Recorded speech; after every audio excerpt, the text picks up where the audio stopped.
Irmãos, vamos voltar lá a epístola de Paulo aos Coríntios, a primeira epístola de Paulo aos Coríntios, capítulo 15.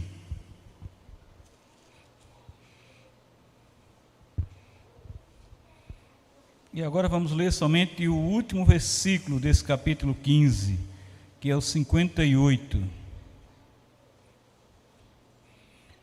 1 Coríntios, capítulo 15, versículo 58. Vamos todos juntos ler? Todo mundo achou? Vamos lá? Portanto,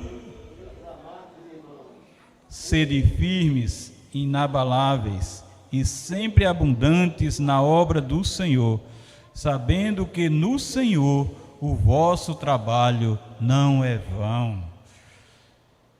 Portanto, veja que palavra, portanto, meus amados irmãos, vocês sejam firmes, inabaláveis e sempre abundantes na obra do Senhor, sabendo que no Senhor o vosso trabalho não é vão. Oremos, irmãos. Senhor Deus, pelo poder do Teu Santo Espírito, Deus, faz que entendamos a Tua verdade, a Tua instrução, tudo que o Senhor quer nos ensinar das Sagradas Escrituras. Nos abençoa, Pai, abre o nosso entendimento, para que nós colhamos essa sabedoria maravilhosa e venhamos a praticar com amor, viver com amor essa realidade. Nós te agradecemos, Senhor, em nome de Jesus. Amém e amém. Irmãos, nesse capítulo 15, o apóstolo Paulo trata o fato de a ressurreição de Cristo como o penhor, a fiança, a garantia, a segurança da nossa ressurreição. E é importante frisar essa segurança e essa importância da nossa ressurreição. No versículo 16, porque se os mortos não ressuscitam, também Cristo não ressuscitou. Cristo ressuscitou. Ele vive, Ele está vivo. Porque procuras aqui aquele que vive? Então Cristo está vivo e nós também vamos ressuscitar para a glória eterna. Paulo está falando para os crentes. Paulo está escrevendo para os crentes, para aqueles que ressuscitariam e para nós que vamos ressuscitar para a glória eterna. Vamos ressuscitar para estar com Ele no lugar que Ele tem preparado para nós. E Paulo também apresenta Cristo como as primícias dos que dormem, como nós lemos. Mas de fato Cristo ressuscitou dentre os mortos, sendo Ele as primícias do que dorme. Primeiro Ele ressuscitou, e nós também vamos ressuscitar com o propósito que Ele tem na nossa vida, com o propósito salvífico de Deus na nossa vida. Não é ressuscitar por ressuscitar, porque todos vão ressuscitar. Mas Paulo está direcionando aqui e nos unindo à ressurreição de Cristo, unindo os crentes à ressurreição de Cristo, os crentes coríntios, daquele povo que ele estava escrevendo. E sobre a ressurreição na vida prática, Paulo escreve lá no versículo 32, se como homem lutei em Éfeso com feras, que me aproveita isso? Se os mortos não ressuscitam, comamos e bebamos, que amanhã morreremos. Cristo ressuscitou, mas se nós não ressuscitamos, e se Cristo não ressuscitou, que seremos de nós? Se Cristo não ressuscitou, qual é o nosso futuro? Se Cristo não ressuscitou, nós não ressuscitaremos. E as consequências são graves.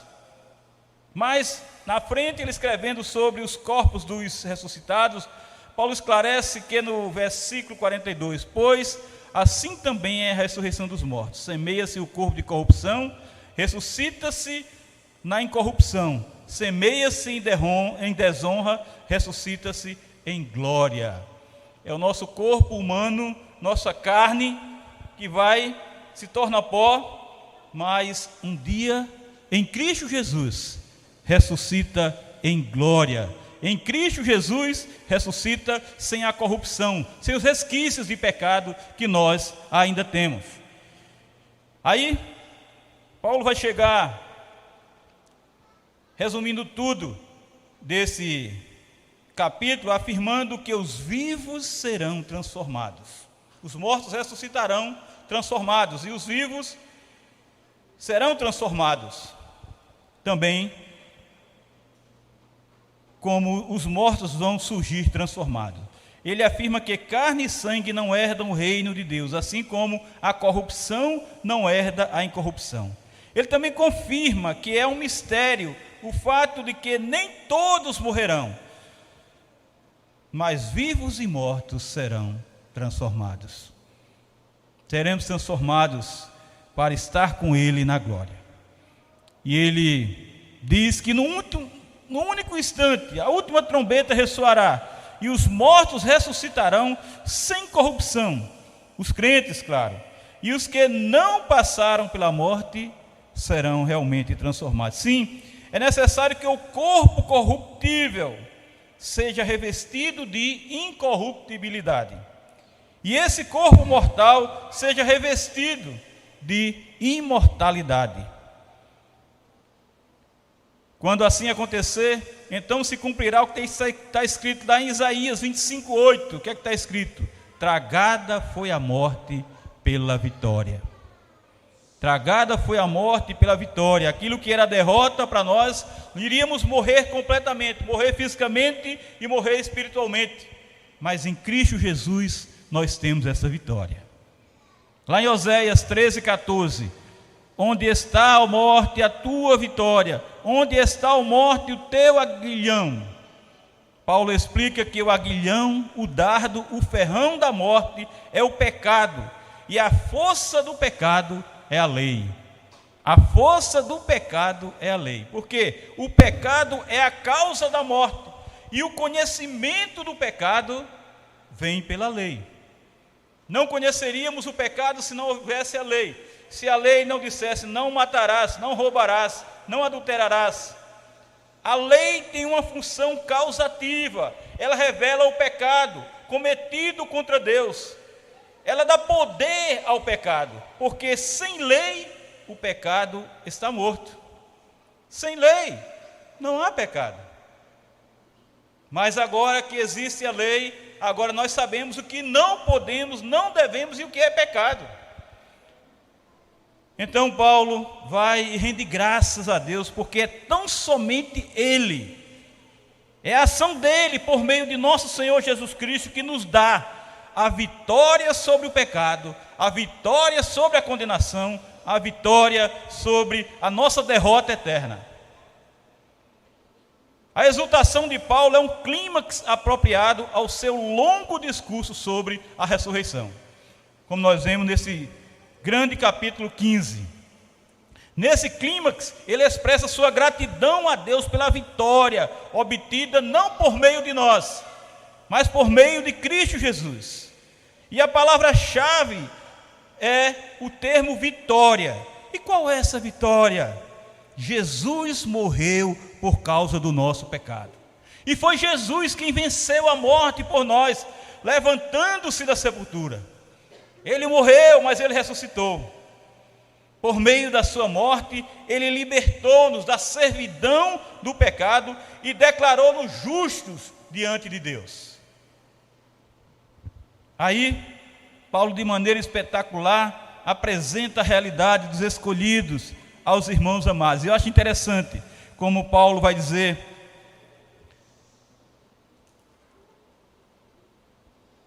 quando ele disse, pois assim também a ressurreição dos mortos semeia-se o corpo de corrupção e ressuscita-se na incorrupção, semeia-se em desonra e ressuscita em glória. Mas aqui ele diz, porque é necessário que este corpo corruptível se revista de incorruptibilidade, no versículo 53, e que o corpo mortal se revista de imortalidade.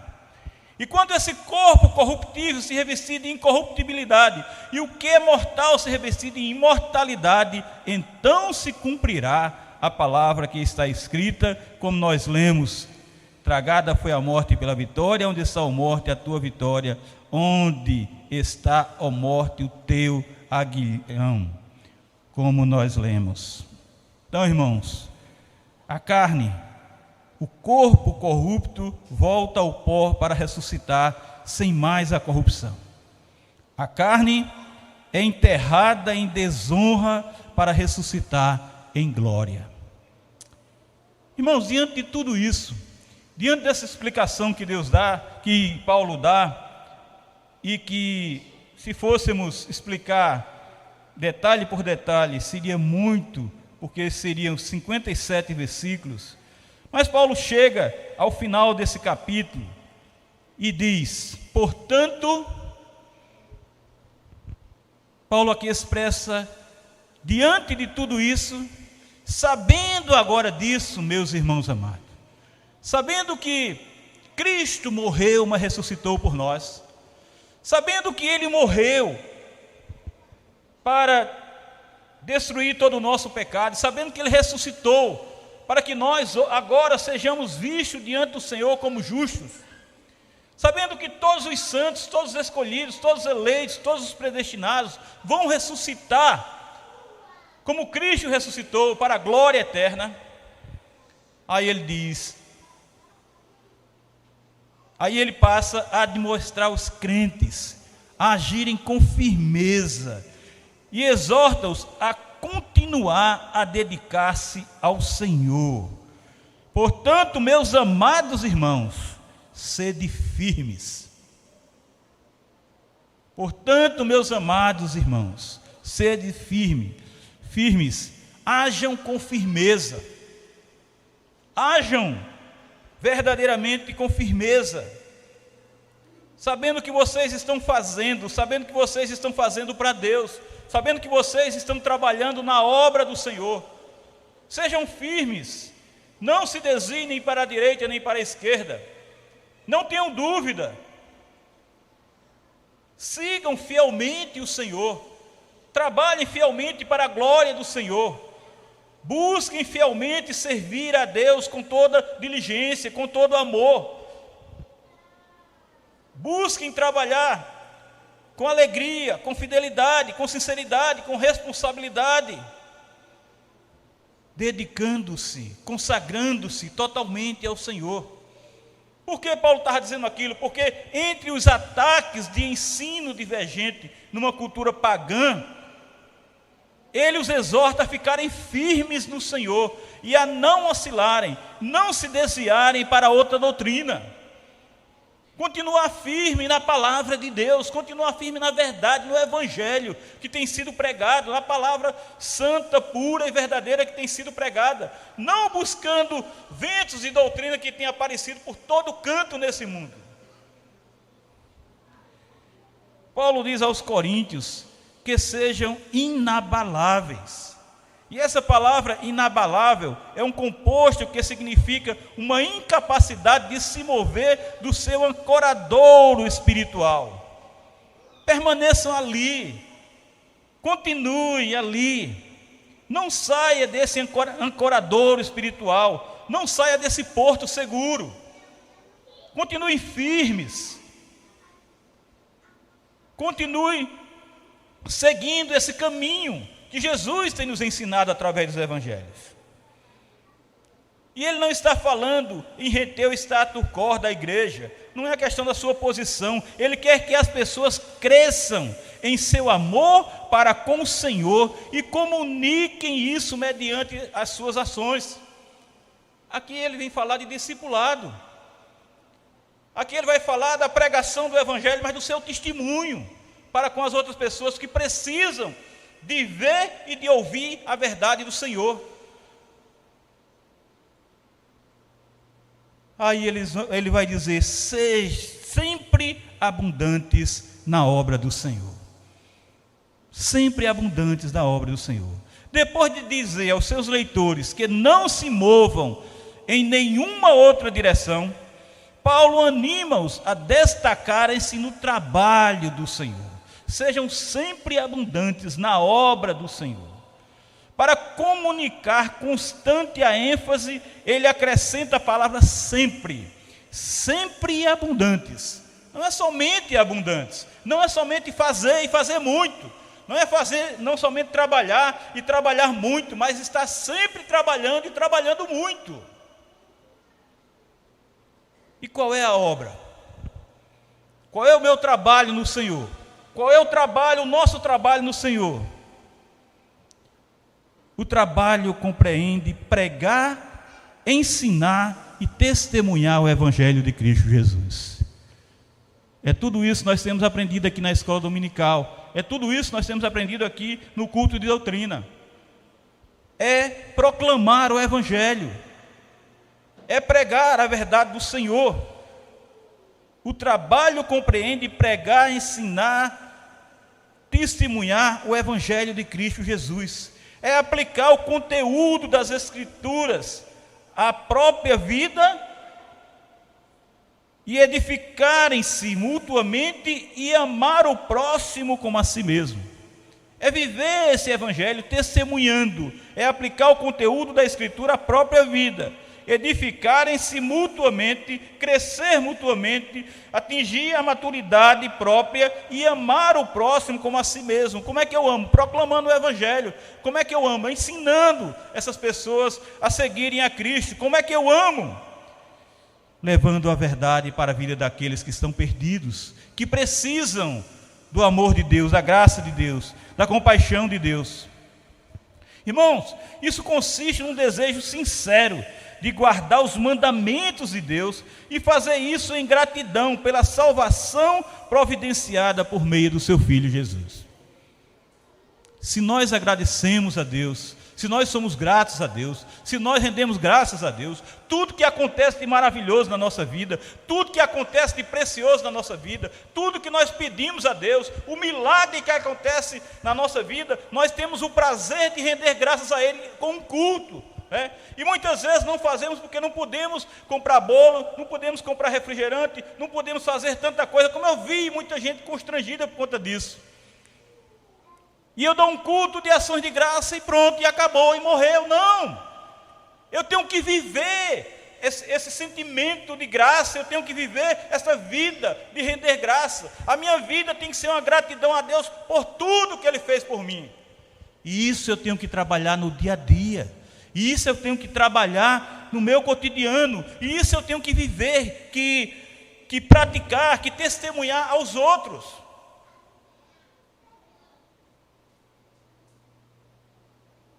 Assim como o amor dele se estende a nós, sem medida, assim nossas ações abnegadas são praticadas para ele sem medida. Não tem medida. Jesus não morreu por você e Ele não colocou só o seu braço lá na cruz. Jesus não colocou só a sua perna lá na cruz. Jesus não colocou só a sua cabeça lá na cruz. Jesus não colocou somente seu tórax lá na cruz. Jesus morreu por inteiro, por mim e por você.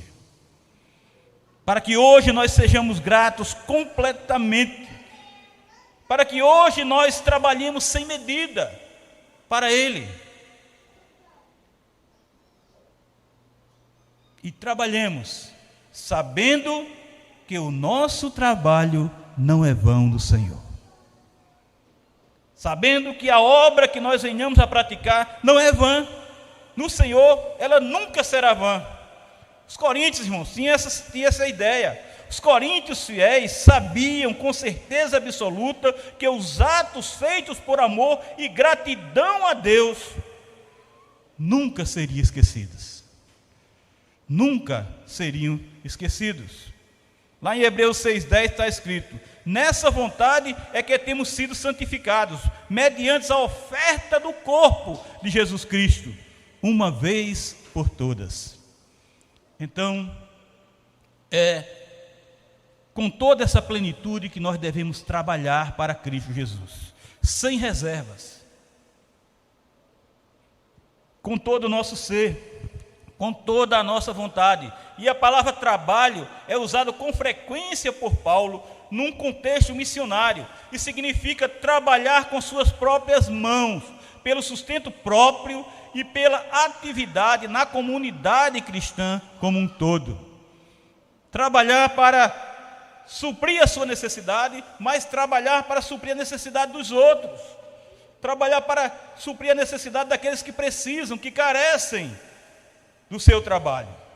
Esse trabalho feito gratuitamente no serviço do Senhor nunca é em vão, porque o próprio Senhor abençoa seus servos, seus escolhidos, enviados para a obra. Ele sustenta, Ele dá os meios, Ele levanta, gente. Ele faz com que você tenha com que viver, com que passar, com que se suprir. E a gente sabe de muita gente que vive em dificuldades em muitos momentos, inclusive em nosso estado mesmo, na obra missionária. Mas Deus tem sustentado, Deus tem levantado recursos, Deus tem abençoado essas pessoas porque se dedicam, vão, trabalham, vão para longe, para outros países, mas mesmo assim Deus não tem deixado esse povo só, esses seus escolhidos só, esses seus enviados só. Lá em Mateus 19, 29 está escrito: e todo aquele que tiver deixado casas, ou irmãos, ou irmãs, ou pai, ou mãe, ou mulher, ou filhos, ou campos, por causa do meu nome, receberá muitas vezes mais e herdará a vida eterna. Os discípulos perguntaram: Senhor, e nós? Estamos deixando casa, estamos deixando barco, estamos deixando rede, estamos deixando a nossa vida por Ti, pela Tua obra. Aí Jesus disse: preocupe não, e responde isso aqui. Jesus ainda é o mesmo, ontem, hoje e amanhã, Ele é o mesmo, e essa verdade não passa. Sim, quando nos dedicamos a servir a Deus com firmeza, seremos sempre abundantes na obra do Senhor. Se você vai com firmeza, se você vai firmemente, você vai ser sim, consequentemente você vai ser abundante na obra do Senhor. Irmãos, é como cristãos maduros, que crescem em amor, que seremos sempre abundantes na obra do Senhor. Cristãos maduros. Se seguirmos um cristianismo, uma vida piedosa, dedicada, e que não se abala com as fantasias desse mundo, certamente seremos sempre abundantes na obra do Senhor. Se firmemente estamos apoiados na rocha eterna, aquele que morreu e ressuscitou para nossa justificação, com esse pensamento, com essa certeza, com essa confiança, seremos sempre abundantes na obra do Senhor. Por isso, meus amados irmãos, como filhos de Deus, temos de ser firmes, temos de ser inabaláveis, temos de ser sempre abundantes na obra do Senhor, porque tão somente assim, no Senhor, o nosso trabalho não será vão. Como filhos de Deus, temos de ser firmes, não podemos vacilar, temos de ser inabaláveis. Não podemos, irmãos, estar aqui e não saber o que queremos. Não podemos nos abalar com as coisas desse mundo. Não podemos nos impressionar com as coisas desse mundo. Não podemos perder a serenidade com essa pandemia. E ser sempre abundantes na obra do Senhor, porque tão somente assim no Senhor o nosso trabalho jamais será vão. Jamais será vão. Quantos crentes vacilantes nós temos visto hoje? Quantos que estão hoje mortos na apostasia, sem interesse mais em Deus? Temos de acordar, temos de levantar a nossa cabeça, nos despir dessa frieza, parar de olhar para a vida dos outros e de só reclamar, murmurar e nada fazer. Vamos ler, vamos viver, vamos praticar, vamos pregar o Evangelho para sermos sempre abundantes na obra do Senhor, porque tão somente assim, no Senhor, nosso trabalho jamais será vão. Que Deus nos abençoe e aplique essa verdade em nosso coração.